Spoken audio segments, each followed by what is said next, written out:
let's assume, for argument's sake, that you've got the perfect entrance to your carve gybe, your power gybe, your slalom gybe, whatever you want to call it.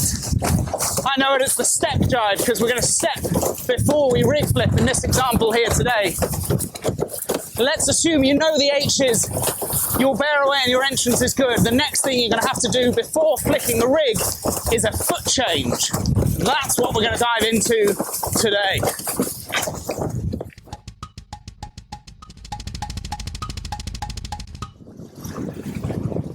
Now, as I kind of have to be with videos like this, coaching and fault analyzing you guys on the end of YouTube that I don't know, I do need to be a little bit generalistic, over stereotypical, and I'm going to give you a couple of the classic mistakes that I see, I think, to begin with. Now, I'm not going to give you an exact answer of when you should change your feet, because as you'll discover through this video, there's a number of different reasons or a number of different timings you can use, depending on your kit, depending on the style of jibe, depending on the environment you're in, the waves, the water, what else is going on, as well as depending on you and the way it feels. But generally, people change their feet too late.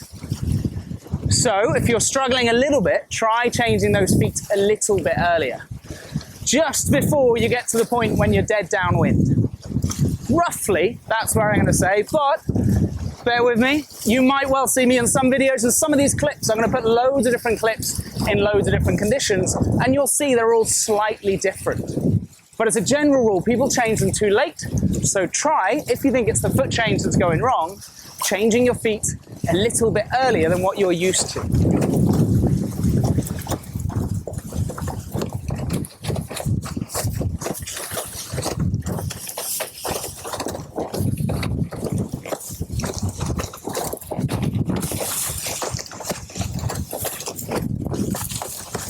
The next general mistake I see is people try and just do one footstep, as in change the front foot to the back foot forward. I suppose that's 2 footsteps.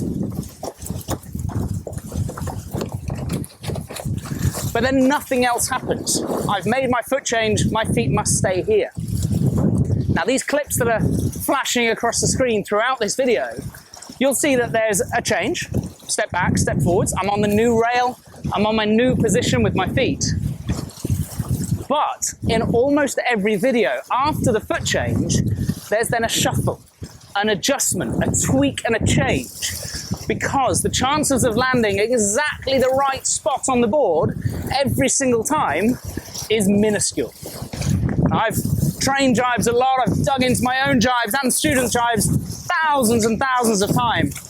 But because the chop is different every time, the waves, the water, perhaps I've got a knot or two extra bit of wind, or a little bit less wind, or something is ever so slightly different, then I need to be ready to make those adjustments after changing my feet. Now that could even mean that the foot change, which generally will happen heel to toe in front of the original carving foot, heel to toe in front of the original carving foot, and then you step forward. That's the general way of doing it.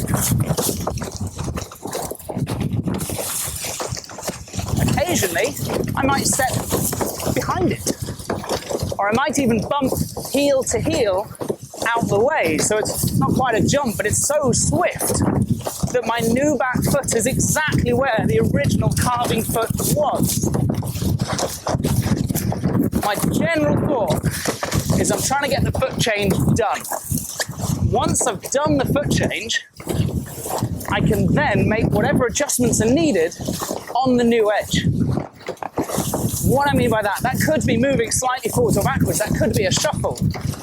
If I'm underpowered, I might shuffle everything a little bit further forward, flattening the board off and pushing through my toes. If I'm a little bit overpowered, maybe I made the foot change further back already, and maybe because I'm overpowered and I'm trying to head upwind to lose power a bit, I might then even dig my heels, or if I'm really overpowered, dig my back heel a lot after the foot change.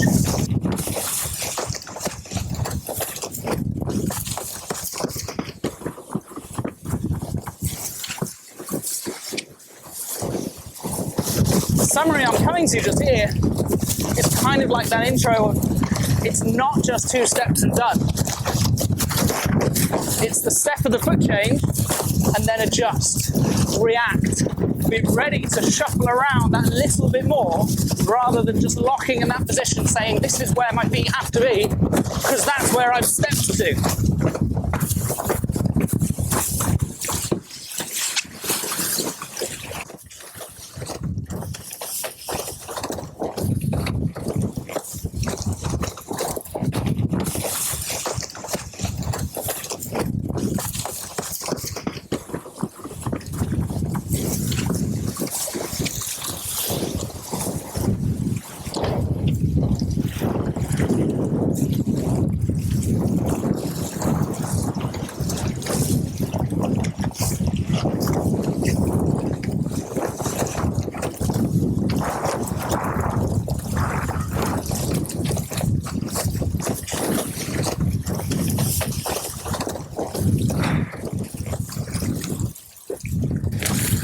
We could even rewind that slightly onto the entrance of the jibe and where your carving foot is stepping to in its first place.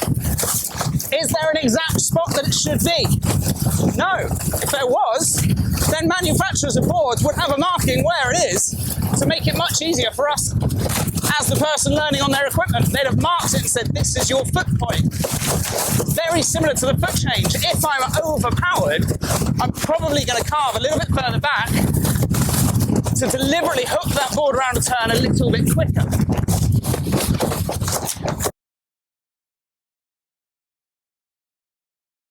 If I'm underpowered, my carving foot will probably go a little bit further forwards, allowing the board to stay a little bit flatter. I mentioned flatness a couple of times just there. So the trim, the flatness of the board, the flatter it is, the faster it is. So possibly even thinking of common jibing mistakes, possibly you're carving too hard on that carving foot. If I can keep the board flatter when you're carving, as in carve less, then you're more likely to maintain speed through the foot change and to the exit. Speaking of exit, the rig flip you'll find on another video. This one I'm just focusing on some footwork ideas. And I hope they've made a bit of sense to you. I hope from there something has clicked. If you've never joined me on one of these ride-along sessions before, there's loads more through this YouTube channel. You'll find a few of my favourite ones linking into the Jibe playlists. And of course, some of the comments below will link you to some other videos I've made as well. So make sure you whack that little like and subscribe button down at the bottom of this video. Stay tuned for loads of other videos to improve not just your jibing, but your blasting skills, getting into the foot straps and variations of jibes as well. And of course, the follow-up to this one will be about the rig flip, the exit, the final part of that holy grail of windsurfing, the planing exit.